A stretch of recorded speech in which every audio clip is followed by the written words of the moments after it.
ఏదైనా మనిషికి ప్రాబ్లం వస్తే ఫస్ట్ ఆఫ్ ఆల్ దేవుడికి మొక్కడం అలవాటు అయిపోయింది.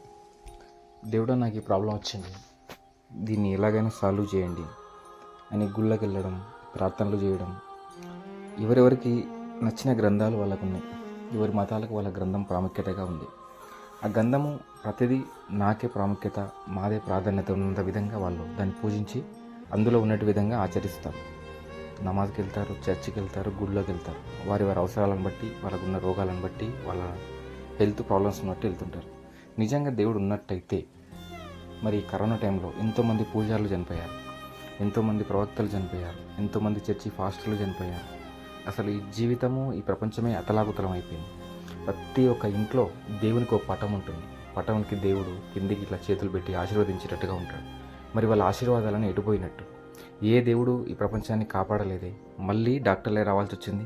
మళ్ళీ మన యొక్క ప్రయోగాత్మకంగా చేసినటువంటి పరీక్షలే అవే నిలబెట్టాయి.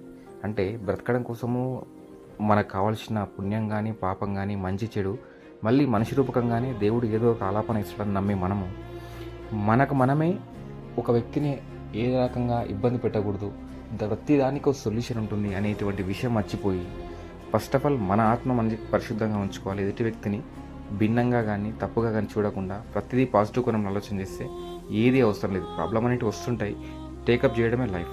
సాగుతూ పోతుండాలి జీవితం.